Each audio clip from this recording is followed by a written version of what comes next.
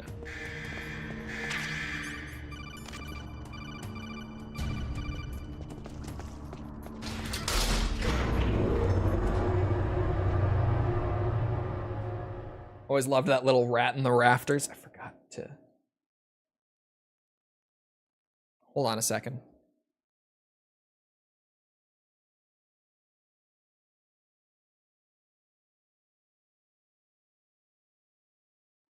Okay, hold on. There. But hello, test film. Sorry, I read it. Thank you. I don't know if I commented on it.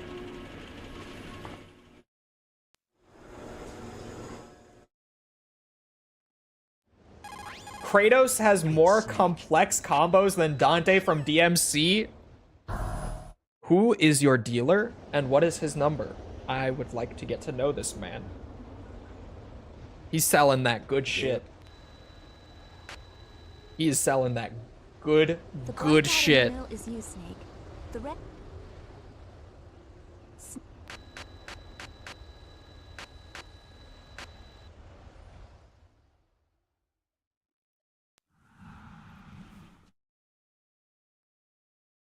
Oh my god, the cutscene's here.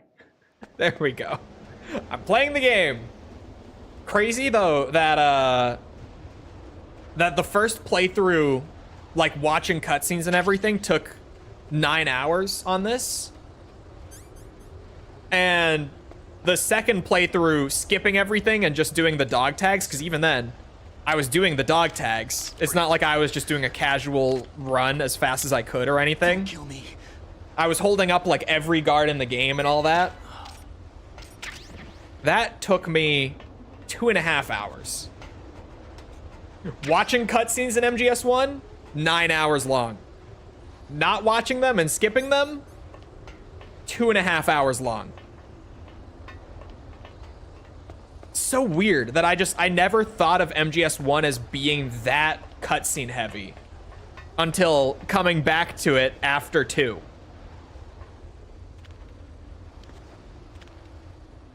Like, I kind of just was agreeing with everyone else. I'm like, yeah, MGS1 has like a perfect mix of story and gameplay.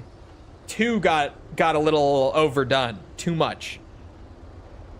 But bro, coming back after 2, I'm like, wait, no, it's the same. I'm sorry, MGS2.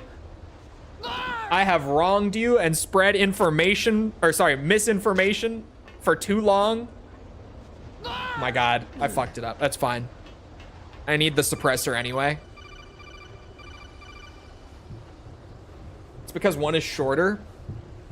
1 is shorter even with just gameplay, which is crazy.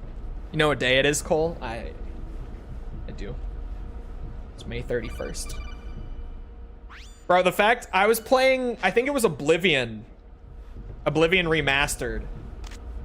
I was playing that when, or sorry, on April 29th, and people were coming into chat, like just regulars were coming into chat and just being like, do you know what day it is today, Cole? I was like, yeah, I do. It's MGS2 day. Tomorrow's April 30th. I get it. I get it, Rose. Please leave me alone.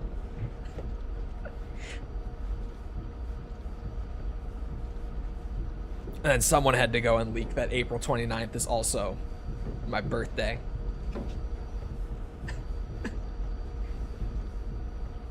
They didn't even know when they came in, though. They were all saying, you know what day it is today? Not because it was my birthday, but because it was MGS2 day.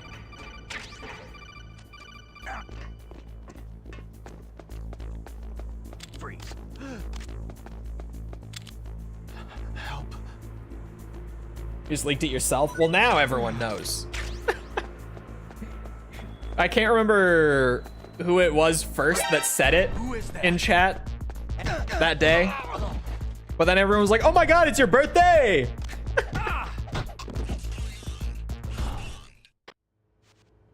I'm just gonna go down. I can come back through and clean this all up later. I'll just go down for now.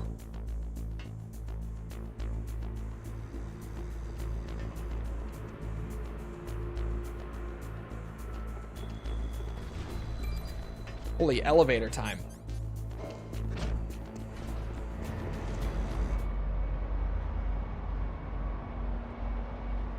Yeah, here in MGS1, it is the codex more than the cutscenes, for sure. The codex in this game are so long and just constant. You're getting called left, right, and center in this game. I don't even need it, do I?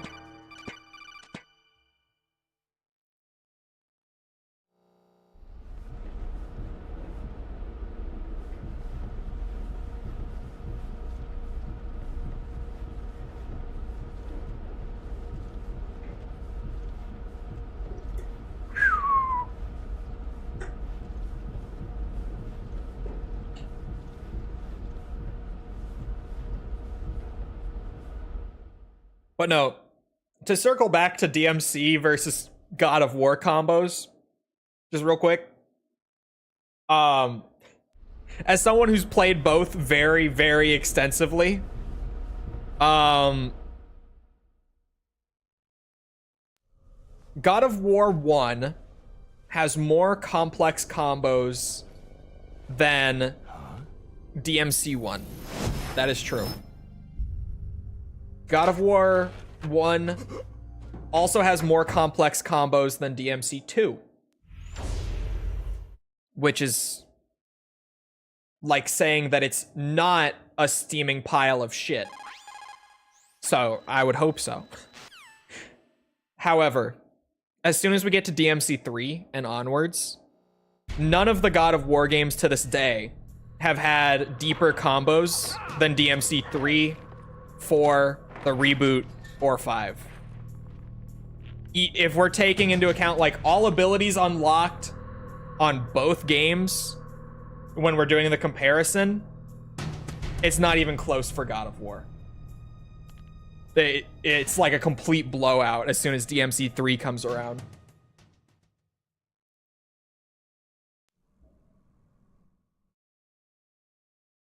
Not if you count the tech. I know the tech.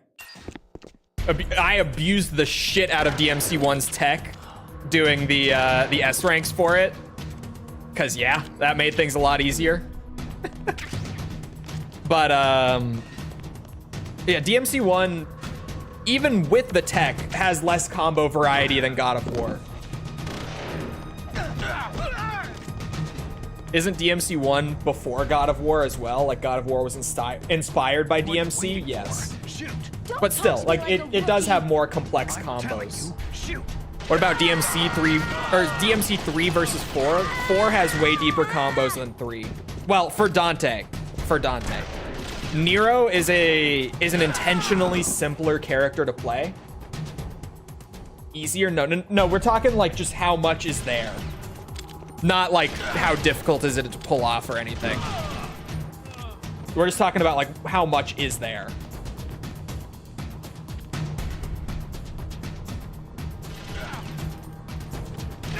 But yeah, I think the most like varied that that God of War's combat ever really gets is 3. And then yeah, like God of War 3 combos just don't have the depth or variety of like DMC 3. Not that that's a bad thing, but like DMC starting with 3 made its whole thing like just that the combat sandbox is insanely deep and varied. And that's kind of what DMC defined itself on. Like, very few action games even are on par with DMC 3 in terms of just how much depth and variety is there. It's not even like God of War is super behind or anything, just from that point on, DMC's whole thing became insanely deep and varied combat. Like, that's kind of what it's defined itself on. Post DMC 1 and 2. Forgot Johnny's dog tag. Just stick your hand in there and get it. It's a good thing I know that there is no dog tag there. Johnny's dog tag is later. Can't fool me. Prefer the OG God of War games, to be honest. Oh, to the Norse era? Nuh-uh.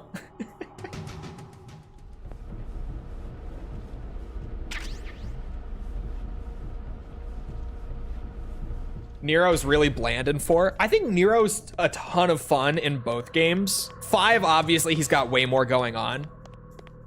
The Devil Bringer system for Nero adds so much to his character. It's so fun. DMC5 Nero is genuinely awesome. Like, DMC4 Nero is like, I like this character, but he's no Dante, right? Is kind of like the thing with DMC4 Nero. He's fun, but he's not the same. I prefer him to Dante in DMC4, mostly because the game is actually designed with his kit in mind, which can absolutely not be said for Dante, unfortunately, in that game. Please, don't. But like, Nero in 4 is fun, just not the same. Nero feels more like a classic God of War character in 4, where like he has very defined, he has a very defined play style that has a lot of variety within it, for sure, but just it's predefined. Like, the way that you play that character is kind of established for you, and then you fall into that. Whereas Dante is more like, here's 1,000 fucking different attacks that you can do, and just figure out how you want to put them all together yourself. Dante has always been the insane character in DMC. Nero's much more defined, but then with 5 they gave him so much more freedom. So much more variety. I forget that you can mash the button underwater here too, for the oxygen thing.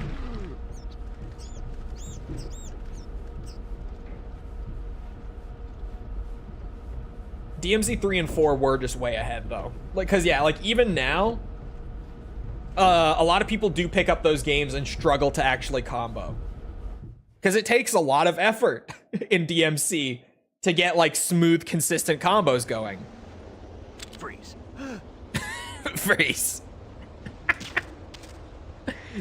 Stay right there, bucko.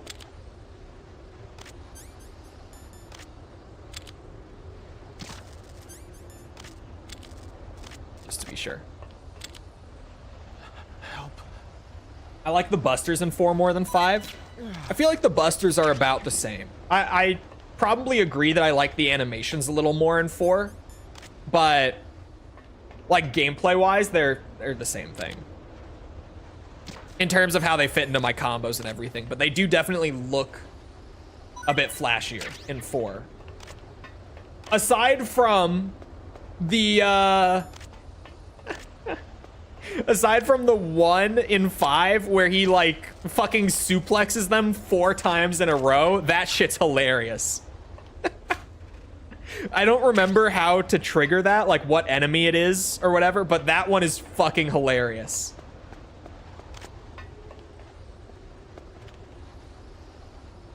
Is 100% completion in time for Delta? For this game, yeah. I'll be done with Twin Snakes well before Delta at this pace. I might even, depending on how long 3 ends up taking, because I'm not entirely in the know about what all it takes and how long I should expect all of those things to take and all that, but 3, we should be like a healthy amount of the way through MGS 3, if not done with it by the time that Delta comes out. But for the whole franchise, fuck no, we got a while. We got to do the Phantom Pain, Peace Walker, and Survive for this. So no, we're gonna be here a minute. And we have a ton of games before getting to any of those too. But those 3 are gonna be big, like MGS 2 big.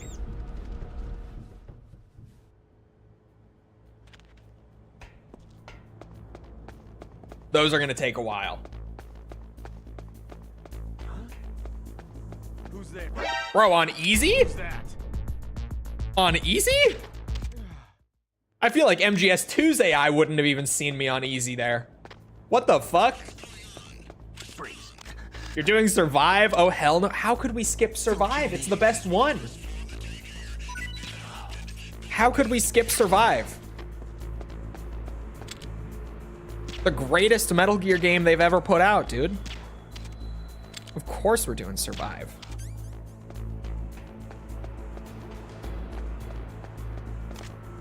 We need to end on a high note? Exactly. Kojima wishes he was involved with Survive. It's so good. He wishes he could have his name on that.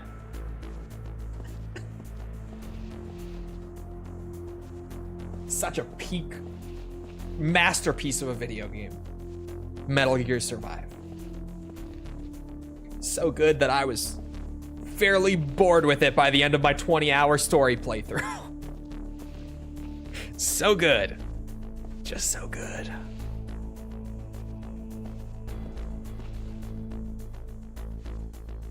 Honestly, 100%ing it on stream, I feel like will unironically be fun. Like collectively just grinding out literally every possible activity and unlockable and everything in Metal Gear Survive in like 2025, maybe. If we're being real, maybe more like 26. I think that will genuinely be fun. I feel like we're gonna have a good time doing that somehow.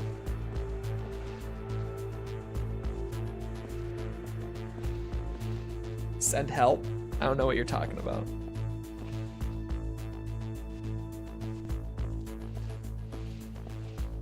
I wanted more with his Devil Bringer. It was one of his defining features, you know? It's there. Here's the thing, too. If you only play DMC like one time through and then you stop, and this is genuinely, I don't see this as a positive or anything. But just, it's one of those games where the case is, if you play a DMC game one time on normal difficulty and then you don't replay it beyond that or go for higher difficulties or anything, you're missing like the majority of the game.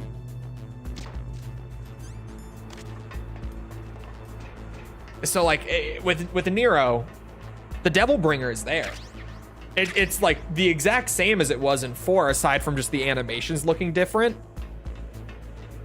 But you get it at the end of the game. You get it for the final boss. But then if you go back for like New Game Plus and all that, you go to play on higher difficulties, he keeps it. He keeps it, and it's just added to his overall kit. It's there the whole time once you finish the game.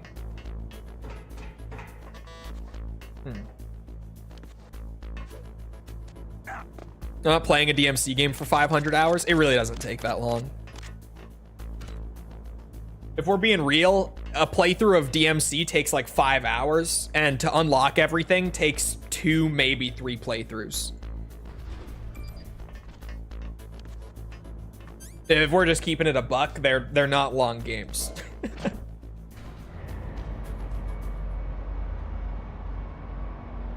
And then yeah, with Nero, you also get like a proper devil trigger in New Game Plus and beyond with him, which just only adds more to Nero. And as fun as his doppelganger, or sorry, his JoJo stand in DMC4 is, his devil trigger is really fucking cool too. Especially the abilities for it are really cool.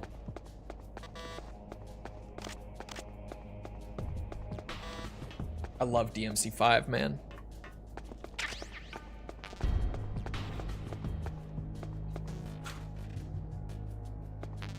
Most pro DMC4 players have around 2K hours, so it doesn't take that long to learn either. That's the thing. DMC is so deep that it's just like, if you just want to go through and see everything, then yeah, it doesn't take long. It takes like, I don't know, 10 to 20 hours, let's say, to actually like properly see everything in those games. But then if you want to go for like high rank or like speed runs, God help you if you decide to speed run Devil May Cry. Yeah, the depth is there. The ceiling in DMC is so fucking high. That's part of why I love games like that personally, where it's like easy to pick up and play, not that demanding, a little demanding, but nothing insane. But then if you really want to dig in and like do everything and master it, the ceiling is so high. The ceiling is so high. Yeah, don't try to speedrun DMC. It's no offense, Raiden, but like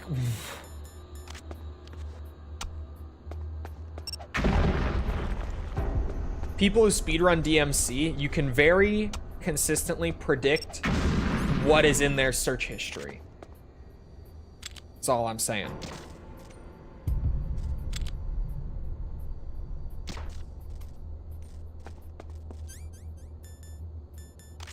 Because speedrunning DMC is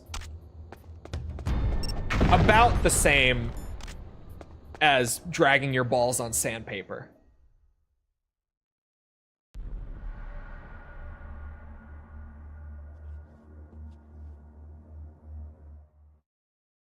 Dante feet pics? That's not what I meant.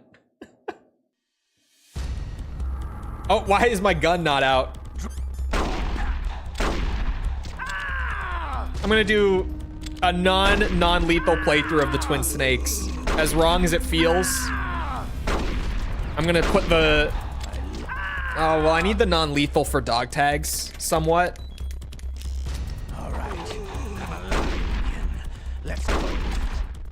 But for anything like this, or when I'm not worried about dog tags, I'll do a lethal run.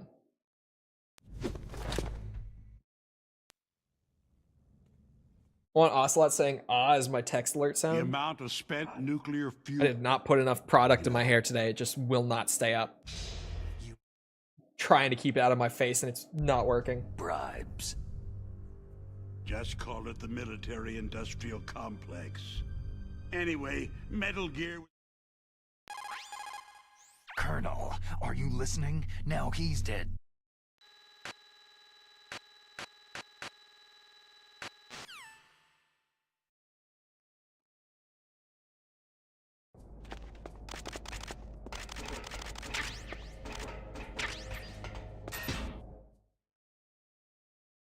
You mean semen works better? Then you smell like shit. Freeze. Help. Who's that? I still do that.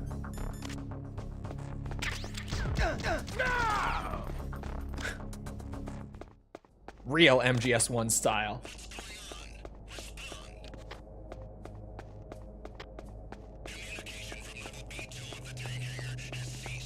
Yeah, as long as I don't kill them. Oh. I can still use this. Don't kill me. We have a man down. Increase to maximum security. Send a replacement guard for the area. Oh, did he fall? He did! He fell in the hole. Incredible. What a video game. What a video game. Is DMC speedrun even close to what Yakuza 1 batting cages are? Yeah. Oops.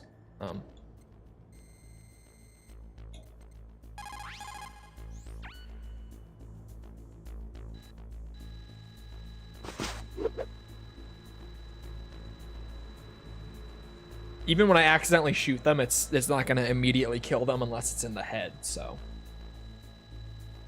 I should be able to SOCOM my way through dog tags.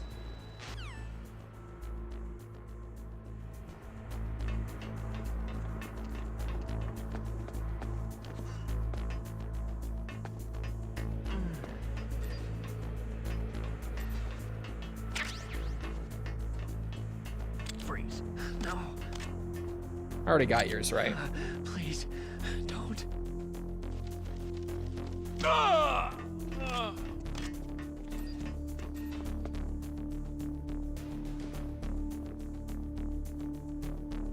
For one cycle, Nightmare 2, you need to do Ifrit charge attacks. The axe kick needs to be released at a specific frame. Yeah. It's rough. Nothing here. I would not recommend DMC speedruns if you value your sanity. Help. Just gotta double check and make sure I got it. No! I did. You know, something weirdly just feels right about a lethal run of the Twin Snakes. Yeah, you can, you know, miss the one frame on Nightmare and be fine, but if you're really pushing your own personal record and you've done it before, or especially if you're going for world record, you're gonna need to do it.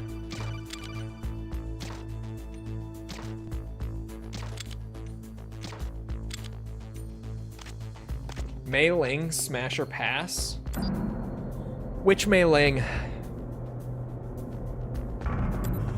What game? Changes my answer.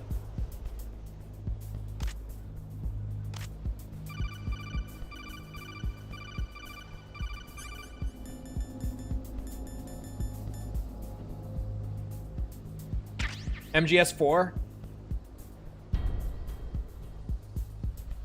MGS4 Mei Ling could get it. Certainly. MGS1, she feels too young, personally. But MGS4?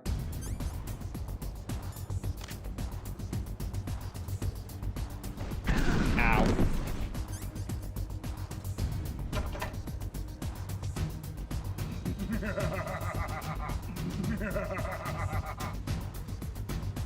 How old is she in one? I think she's like 18 in one. Right? 18 sounds right to me. Meryl is, I know, 18. Mei Ling, I think, is also 18, if I'm not mistaken.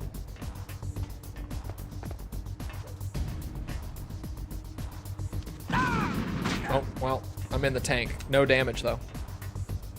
Weird interaction with the frames.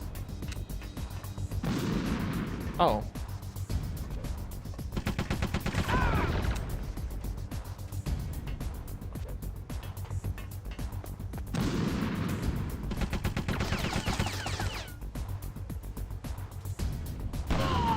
There we go.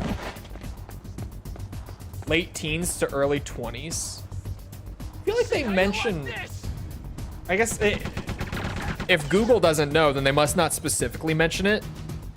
But I got the impression that she was like the type that, you know, went to college at a younger age because she was just prodigy or whatever.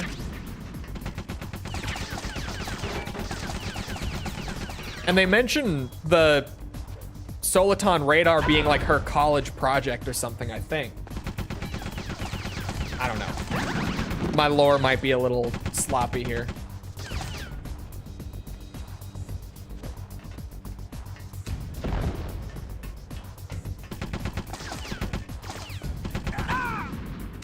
She feels about 18 in MGS1.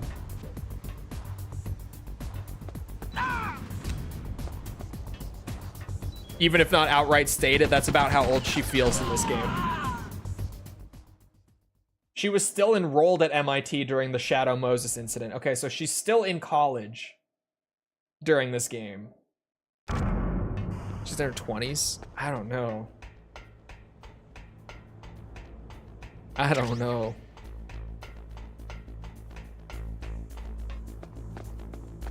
By MGS4, she feels like she's in like her mid-20s, so she might be. Is there somebody there? No. Is there somebody there?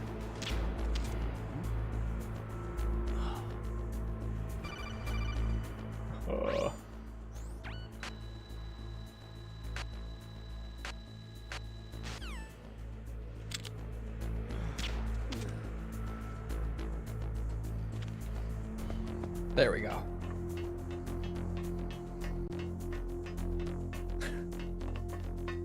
So much to skip in this game.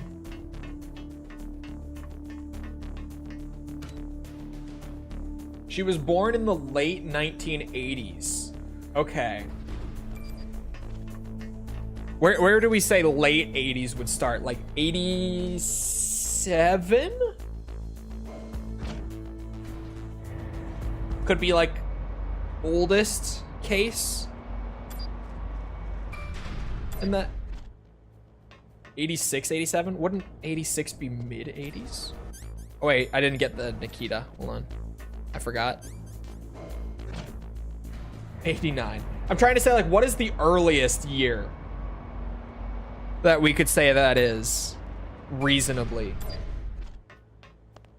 85 would be mid. It's a range. It's not. It doesn't have to be like the exact middle point to be mid. Like, wouldn't 84 or 86 also be like mid 80s? It doesn't have to be exactly 85, does it? Help. No! Even if it's 86. Even if. MGS1 takes place in 2005. So she would be 19 if born in 86, 18 if 87. And I don't want to think that it's any later than that. Freeze. For the sake of everyone in chat who just said Smash regardless, we'll just hope that it's not any later than 87 for all of your sakes. Unless my math is wrong? No, I think my math is solid.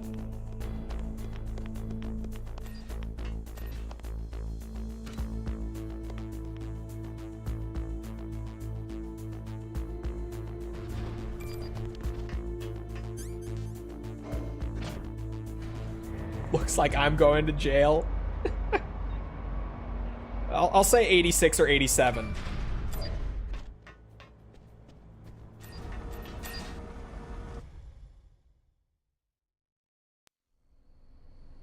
If she was born in 88, she would be 18? No, she'd be 17. Right? Yeah, 17.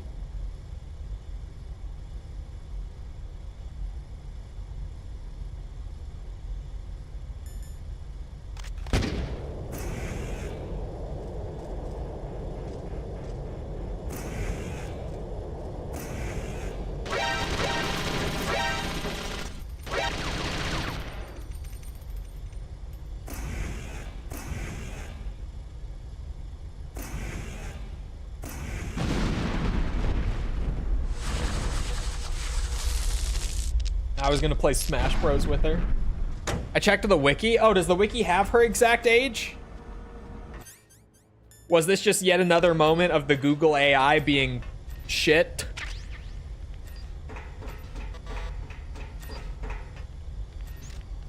Uh-oh.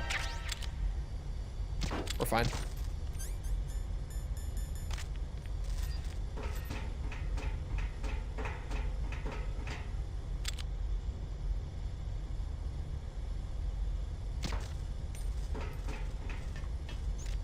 (1987) year of birth 1987 from the wiki, so she's 18. I was right, just off of a gut feeling and nothing else.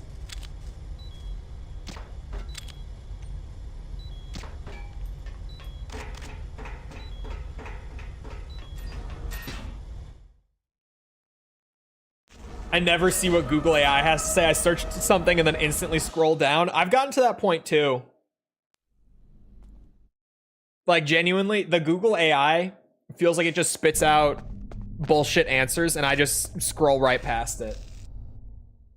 Because I've had a lot of instances of the Google AI being wrong. Because it tries to just summarize all of the top results into, like, one thing.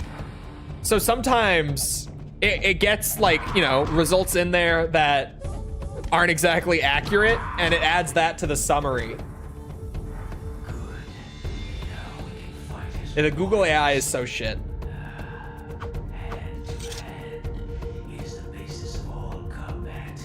Only a fool trusts his life to a weapon. Just install the bye-bye Google AI extension. That's a thing. That sounds pretty nice. I don't think it'll work on my phone, but for my PC, that sounds great. Oh, fuck.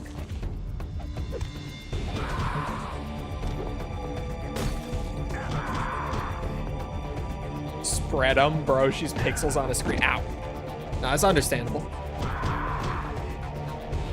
Have you guys seen Lady from DMC 5? Specifically 5? 3, I sleep. 5, neuron activation.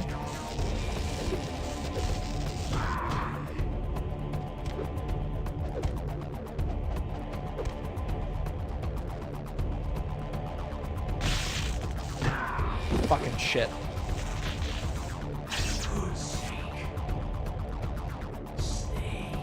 Not 4? Oh, I forget that she's even in 4, to be honest. Also neuron activation for 4. 5 is still the best one, though. Definitely. But also 4, yes. I'm here, Snake. I saw a meme where Google AI said Venom paid his soldiers in diamond Doge coins. Sounds about right. I call times. Spread them.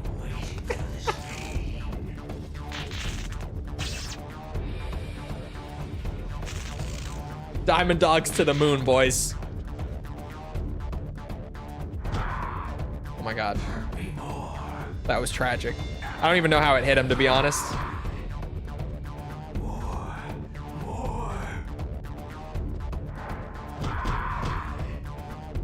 That's it. I remember that punch. Oh. Do you remember, Snake? The feel of battle. The clashing of bone and sinew.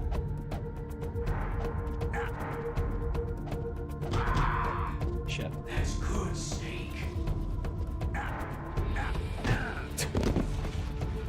Get me in there. Hurt me more.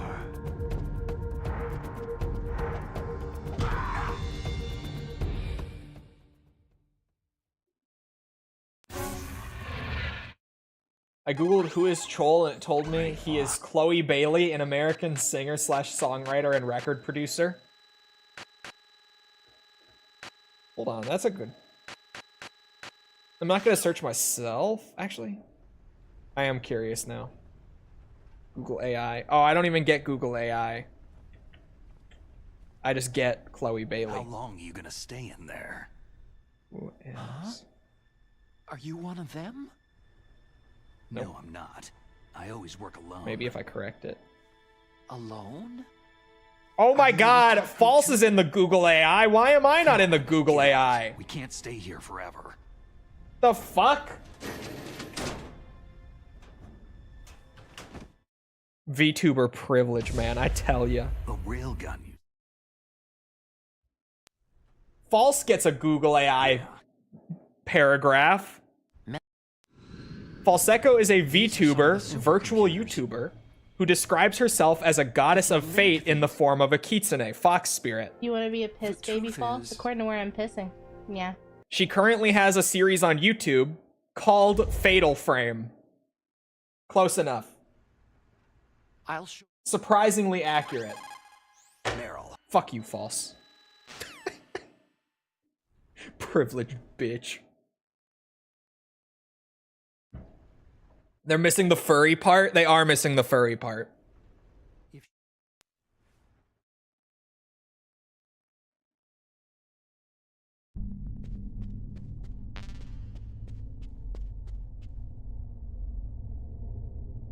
Imagine being unknown to Google AI.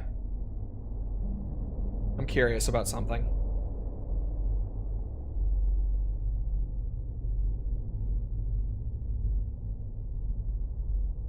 Nope. Never mind. False is an actual furry? Yes.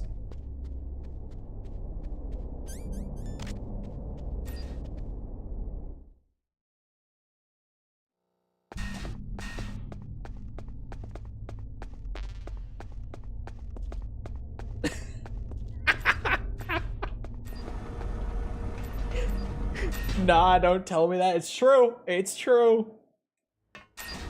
The more you know. Yep. Very true. Absolutely true. Yep.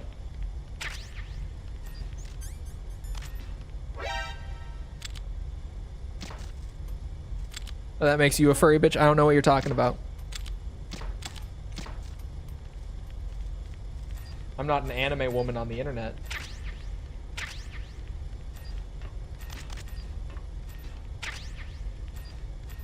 Did you hear you're in the Google AI false? Surely you did.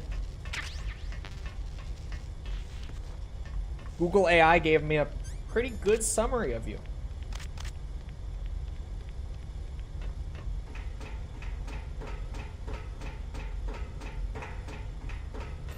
False, are you into hairy dudes? False is very into hairy dudes, trust me.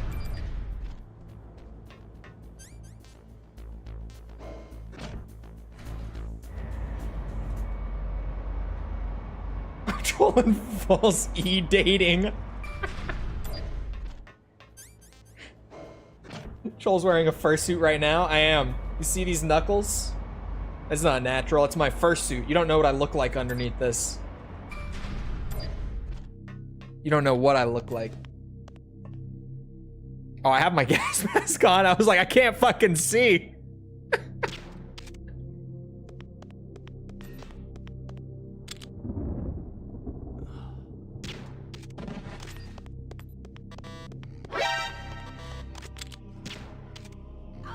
There she goes.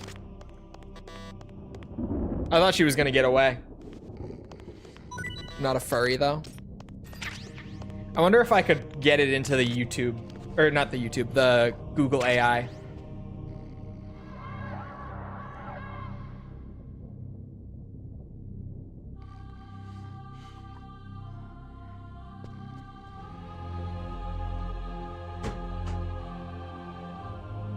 Oh wait.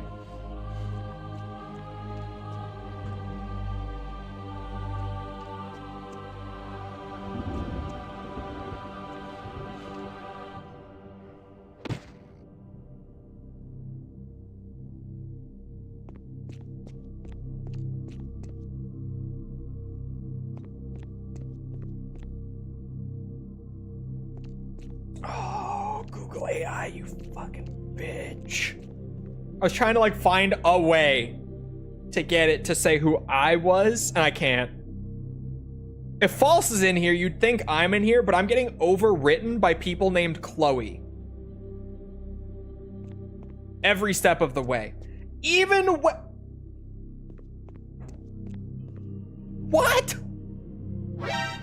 Ah, shit.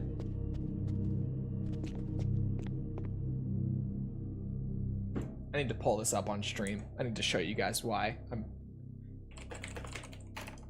Oh, I need to do it in incognito.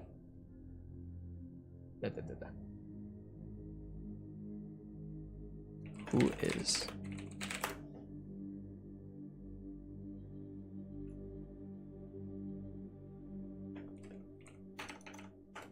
There. That's what I had searched.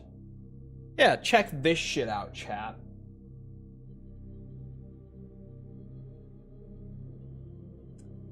Oh, it's fucked because of night rain.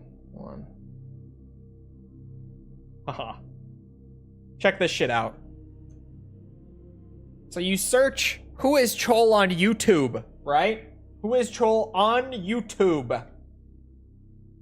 Okay. Okay. On YouTube, Dr. Alicia Britt Chol is a speaker author. Brings up Alicia Britt Chol. And look, I don't want to be this guy.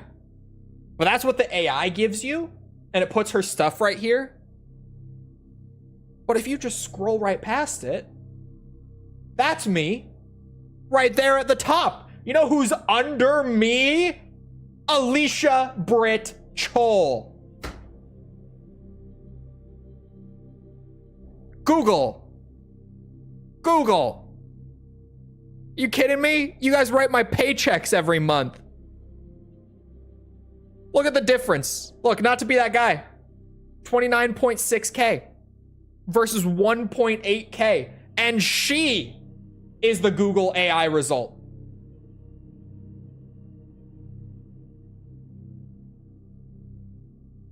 I did some searching. Google AI thinks Chol is C4621, the protagonist of AC6. What? Do you have a screenshot of this? That's incredible. How did you make that happen? Who is Chol? Armored Core, maybe? Ah. I got it. I got it to happen. Hold on. This is good. In Armored Core 6, Fires of Rubicon, Chol is a name associated with a YouTuber who has played through all the games in the series. The main character in Armored Core 6... Oh, no, it doesn't think it's me. Does yours say it's me? Does yours actually say that I am 621? I got close enough. I got a better match than that. That's so good. Hold on.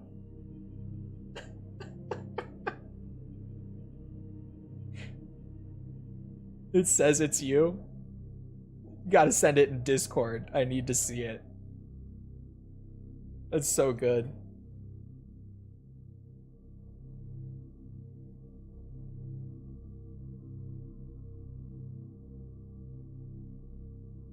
Well, also, hold on. False. What is it? Earlier...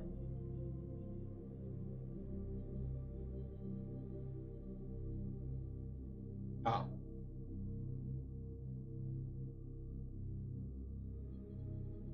Search who is Chol Metal Gear. Hold on.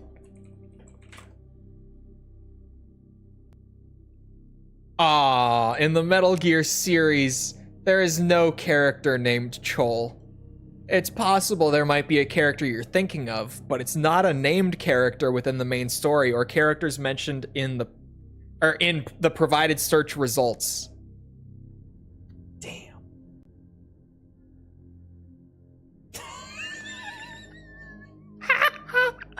Okay, DS actually does say it. In Armored Core 6 Fires of Rubicon, Chol is a character named C4621, a cyborg mercenary pilot who interacts with a Rubiconian named Air. Chol's actions influence the fate of the Coral and Rubicon. In Armored Core 4 Answer, Chol is a lynx known as Strayed, who works for Collard, because they say it like that in that game, and becomes a key figure in the conflict between the League and Orca. Chol's presence in the game is crucial to the development of the plot and the 3 ending routes that can be unlocked. I'm saving this. I'm keeping that. That's so fucking funny. I'm pissed that I couldn't get mine to say that, but I'll just keep yours. I'll just yoink that. For myself. Thank you. Who's Chol Yakuza? I bet we don't get anything good for that. I mean, I could just go through them. They're on my videos. Really, Yakuza 2 is one of the first things? No. Nah, I don't get anything. What have I not done? Google AI? Shit. Nothing for Resi either. Come on, Ace Combat. Come on, Ace Combat.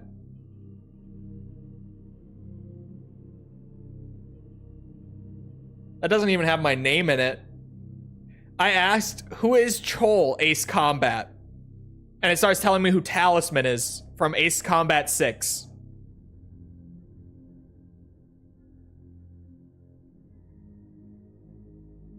Who is Chol YouTuber? I found you. That's what I tried. Who is Chol YouTuber? Is what I tried. But I get fucking Chloe Ting or what was it? Alicia something Chol. You are Talisman? It doesn't say I am. Search is Chol C4621. This is way too funny. We are so off track, but this is really good.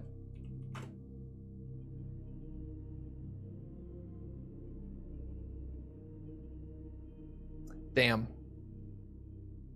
I thought you had found something funny. And shit, maybe you did get something funny. I don't know. But unfortunately, it actually gives me a legit answer. Although it seems that it thinks I'm searching for Chloe, but it's not giving me the results for it.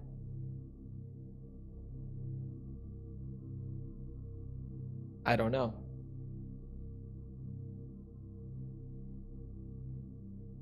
Chol Armored Core is who? Is that's how you got it? Just slightly rearranging it? Oh my god. What the fuck? It pulls up an Armored Core lore video?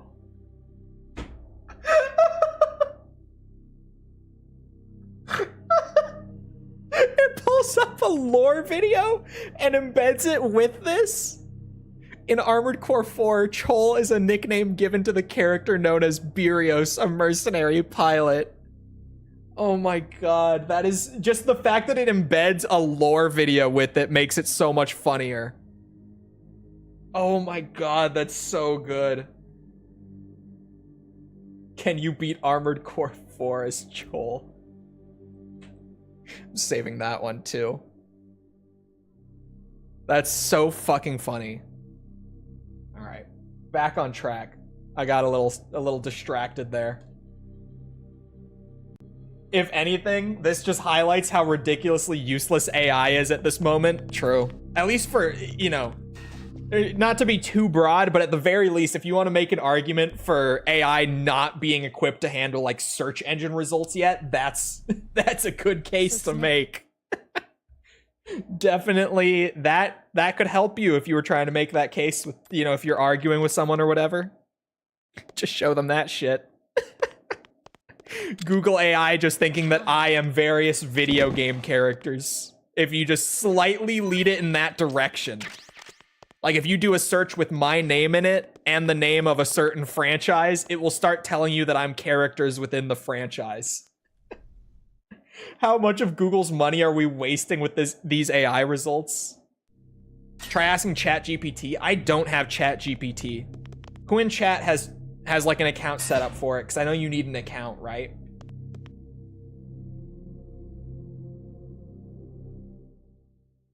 Don't forget to like these answers. Damn, I should have. Because there is like a little button to tell it if it's on the right track or not.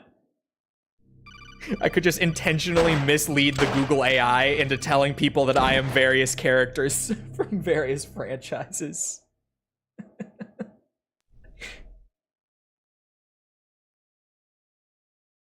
If anyone has ChatGPT, start digging. See if it'll give you anything good. Yeah, I gotta remember his dog tag. I'm on it this time. From now on, I'm not gonna forget it. That's for sure. Hideo.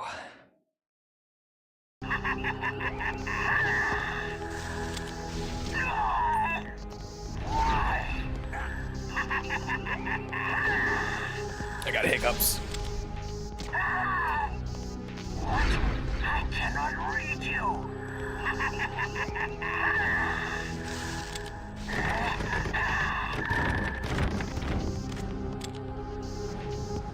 No, Mantis. You son of a bitch.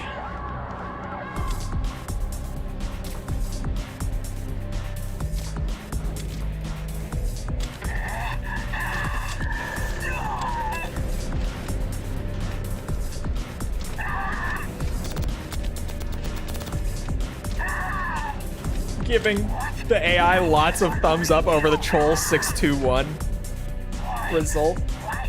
This could be like a goofy YouTube short that I could just whip up in an afternoon. Be like, the Google AI thinks that I am the main character of Armored Core 6.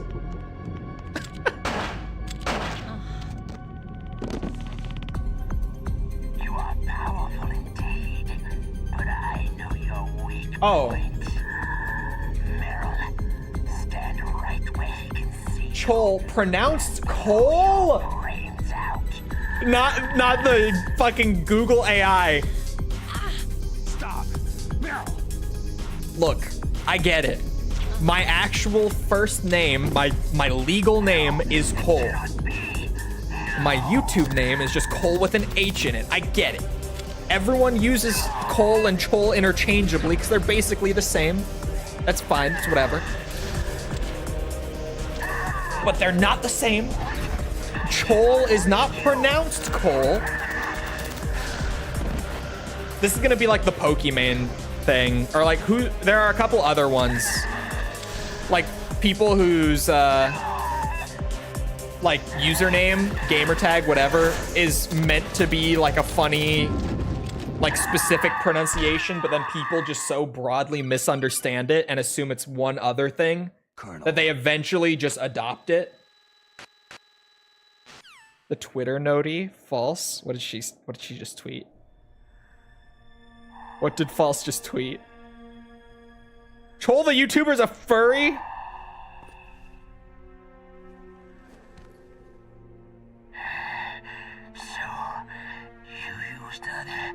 I will trick the AI into thinking you're a furry to prove I know how it works. You're crazy for that.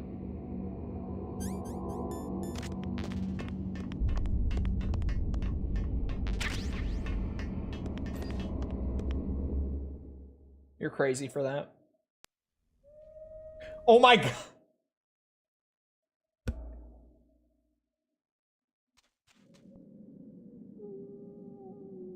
Oh, I did it again.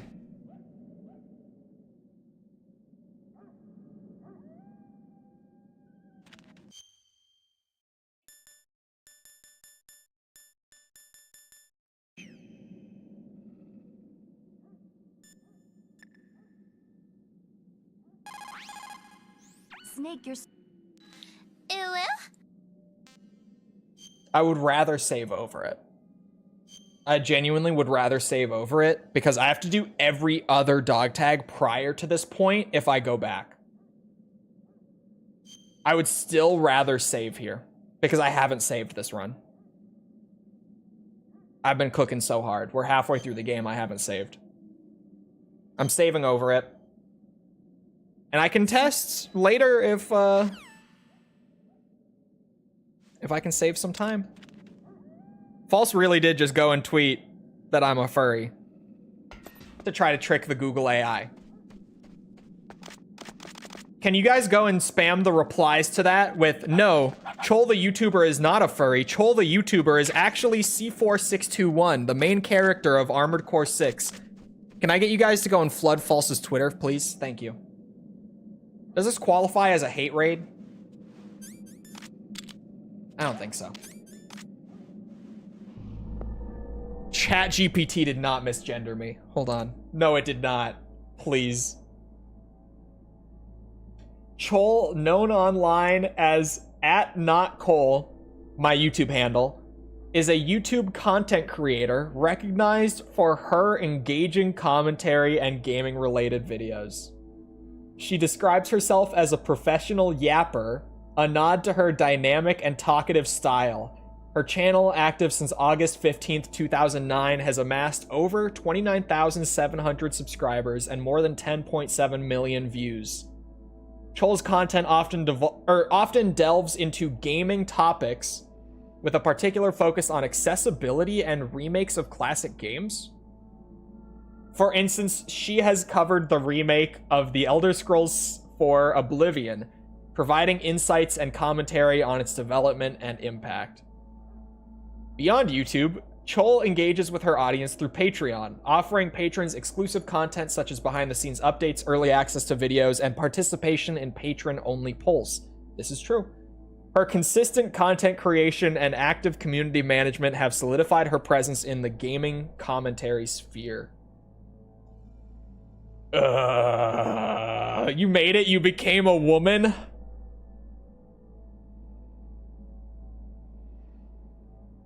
Fucking hell. Even the Google, or sorry, not Google AI, even ChatGPT thinks that I'm trans. Everything is right except the gender? That's the thing. Hey, can you put false into it too? That was so extensive that I want to see falses. Just If you've still got it open, could you drop me one for her too? Chulina.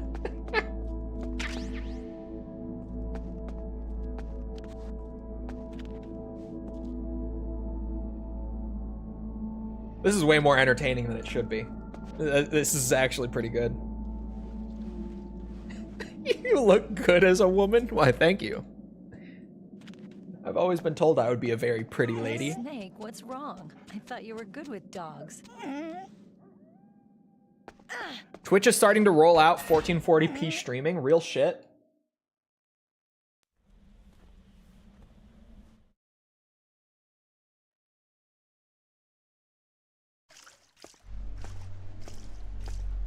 God damn it.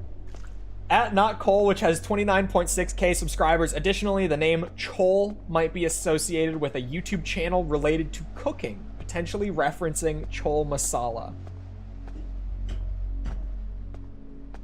Twitch does have it already, months now. I think it's partner only, and even then it's like partners who are in the testing program. Check Discord. All right, hold on. Do we have a false one from ChatGPT?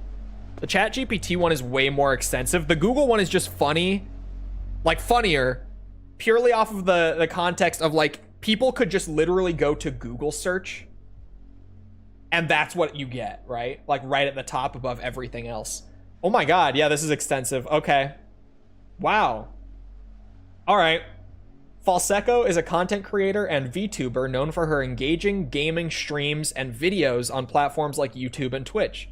She describes herself as, this is funny, it keeps pulling the YouTube thing, just a fox trying to bring her dream to life, reflecting her passion for content creation.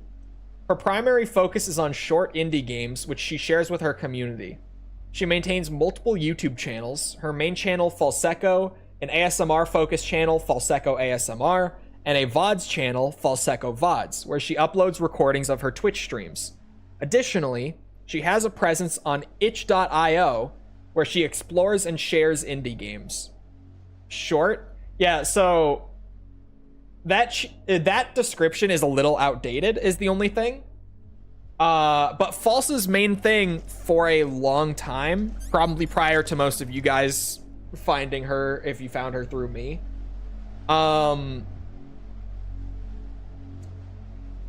her main thing for a long time was short indie games, like, you know, those little ones that are like less than an hour long sort of thing. Maybe some of them on the longer side are like 3 hours, but like Colonel? that was False's thing for a long fucking time. So it's a little outdated, but other than that, yeah, that's pretty accurate. Fucking shit, that doesn't work.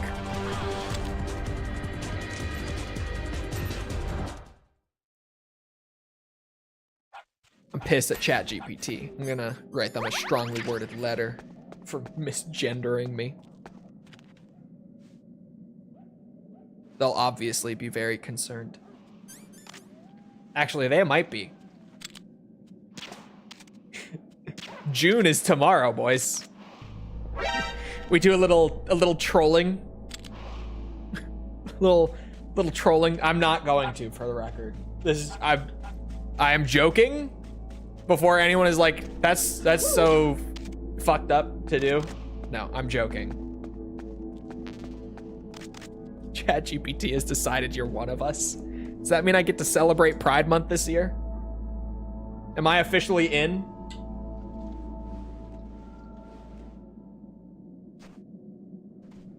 We do a little trolling.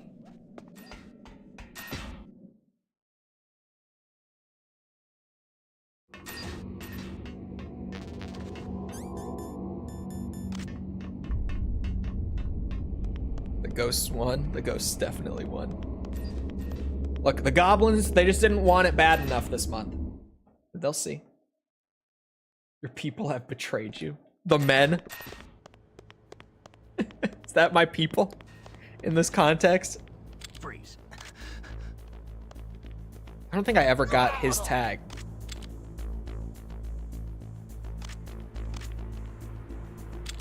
Don't kill me.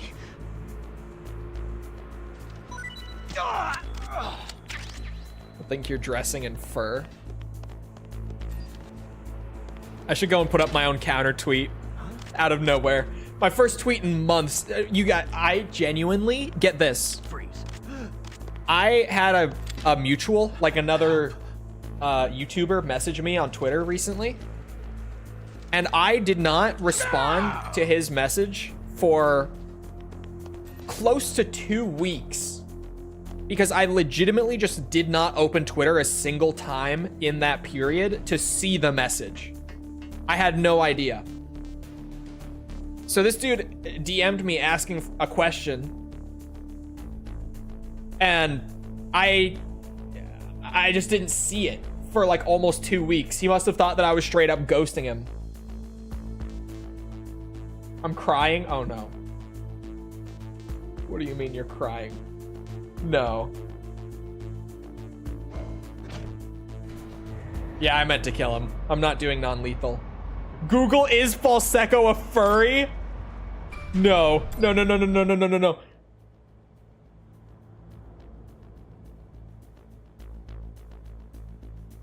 Oh. Damn it. The available information does not definitively confirm whether Falseco is a furry.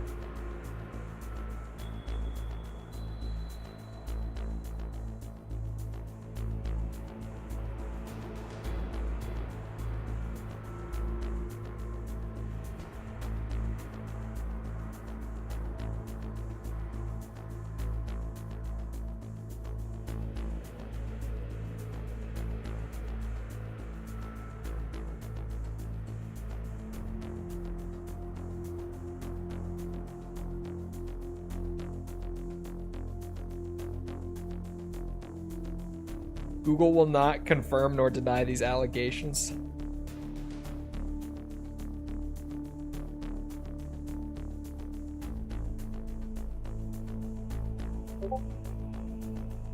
Why are my Discord pings on?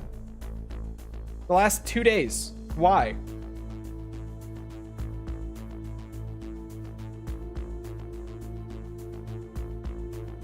What?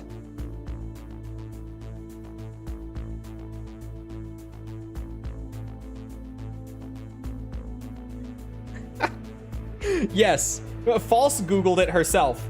Yes, Falseco, whose real name is Jesse, is a furry. He transitioned from being a Linus Tech Tips employee to becoming a bee-themed furry VTuber. He has explicitly stated that he is a furry and has long-standing interest in anthropomorphic animals and soft creatures. False is Jesse? Jesse. Yes.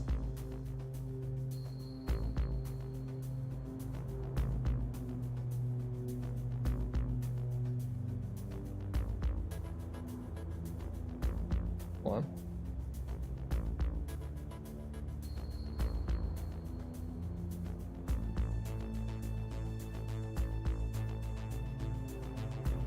Sorry. I had to take to Twitter real quick after that.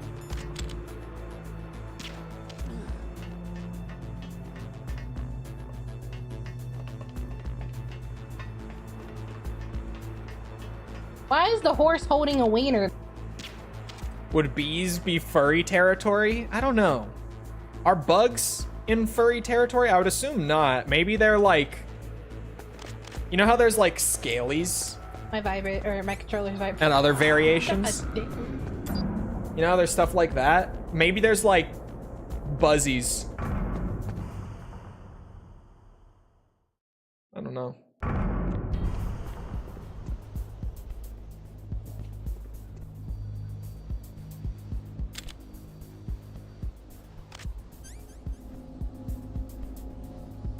No fucking shot. Did you Google if I was trans? Is this what you... Did you ask Google AI if I was oh my god. Chloe Cole, in parentheses, at not Cole on YouTube, is a young woman who has transitioned and then detransitioned.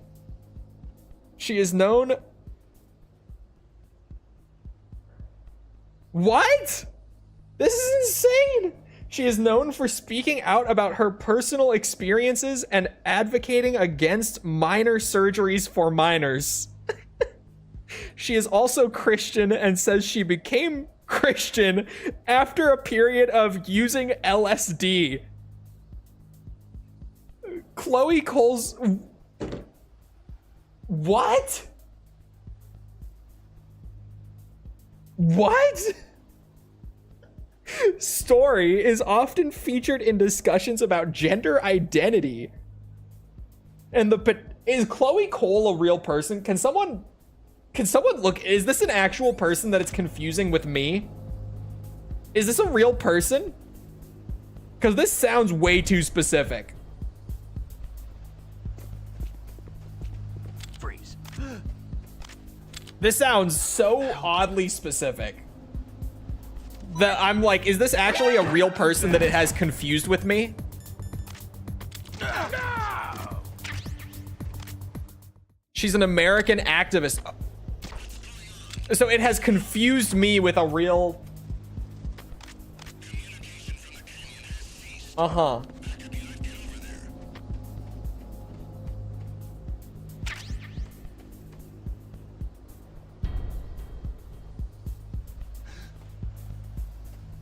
Also, I'm seeing you guys replying to False's tweet, maybe also tweeting yourself, I don't know, saying that I'm a fucking furry, and then putting in the goddamn I'm doing my part from Starship Troopers.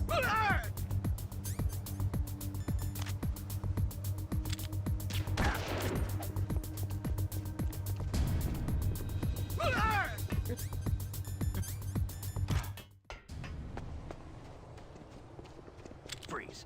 No. Please, don't.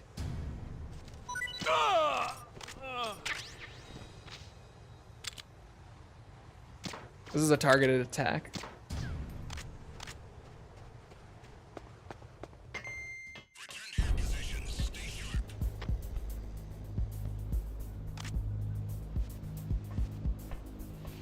This Google AI is getting dangerous all of a sudden.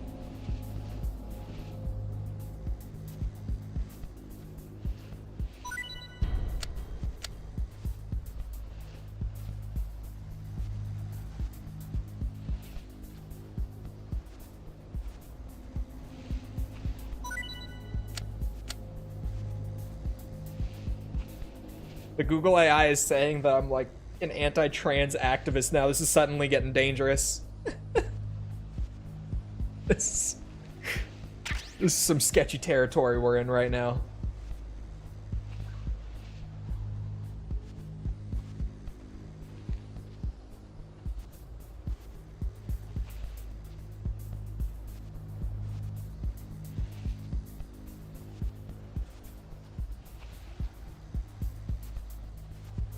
Troll can be described as having blonde hair. No way. Hey, it knows. It knows. False was looking at, and like pulling up screenshots of like stream clips of me prior to being in this room with this setup the other day. I don't know if that was a Metal Gear stream or not, but she was sending them to me. She didn't post them anywhere else. But she was just looking through and is like, oh, yeah, in clips where you're in other rooms, you are very clearly blonde. It is actually just that room and that lighting setup. It's kind of funny when you see the side-by-side of it. It genuinely is like, how the fuck does lighting play that much of a role? No! Oh. I didn't even need his tag?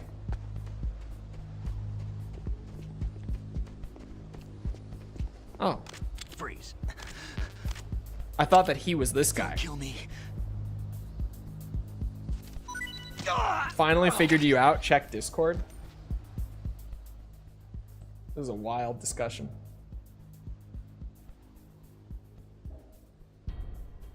Oh yeah, there we go.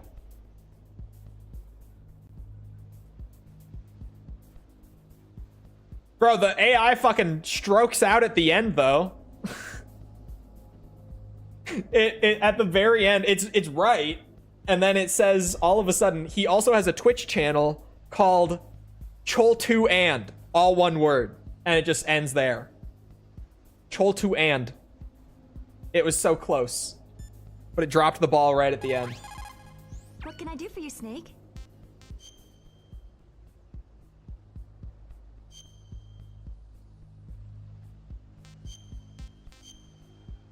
Chol2 and is a great channel. It is about that time, unfortunately. Good progress, even though I missed the Mantis tag on this one too. Tragic. Yeah, good progress. I'll take it.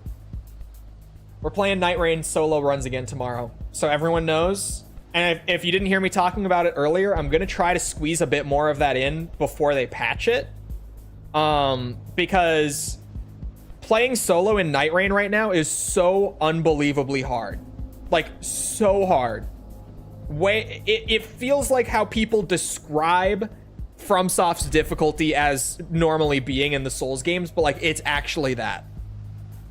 So I'm gonna keep trying to do that because they're about to roll out a patch to make solo significantly easier. So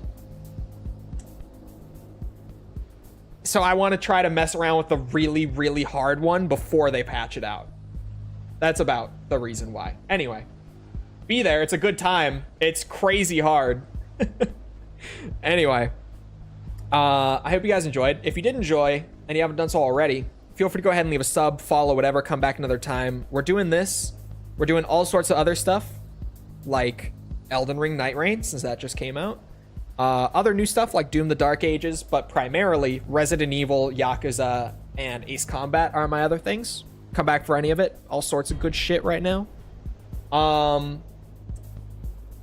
if you enjoyed, feel free to go ahead and leave a like on the YouTube side. Algorithm, you know how that goes. If you're looking for links to anything outside of Twitch or YouTube to engage with the community, check out links in the description below. On the YouTube side or on Twitch, they're in chat commands. They're on the channel page. They're all there. Other than that, though, once again, I hope you guys enjoyed. I hope to see all of us back here next time. I hope you all have a great rest of your day. Thank you for coming to the stream, and goodbye.